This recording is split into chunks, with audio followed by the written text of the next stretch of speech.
why the silent treatment works. Now, this is Leon from ages 17 to like 47 when my therapy started. Simply put, the silent treatment works because you allow it. People like myself that gave or give the silent treatment can only give it if you allow them to give it to you.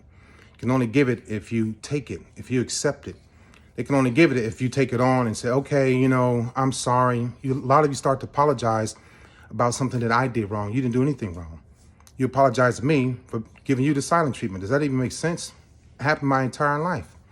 The silent treatment is by far, I'm not saying it works. It does work. I'm not saying it works as a good thing. It works. This is a bad thing. It's one of the most disrespectful things a person can do to another person. Shut down. Some people give children, their own children, the silent treatment.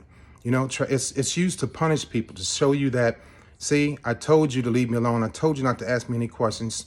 But then you go, but Leon, what are we doing here? Where are we going with this relationship? Are we going to get engaged? Are we going to get married? And the silent treatment gets worse and worse and worse. What happens is you give up, you give in. When you give up and you give in, you give that person the power to continue to silence you, because now you go, okay, I won't say anything else. I won't bring it up again, ever again. And they're going, okay, fine, thank you. That's exactly what I want.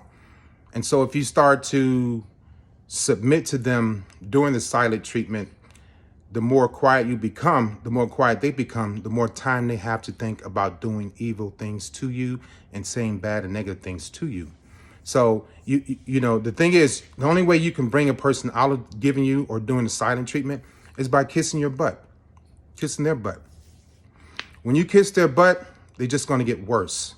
If you don't have communication in your relationship, you're not going to talk about where the relationship is going. You're not going to talk about spiritual things. You're not going to talk about financial things. You're not going to talk about sexual things. Well, they will when they want sex.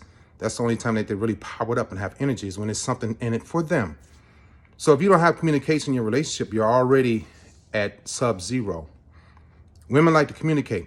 So now I'll take you back for a little while. For some of you that were, when you grew up as a child, a young man or young woman, because women give the silent treatment too.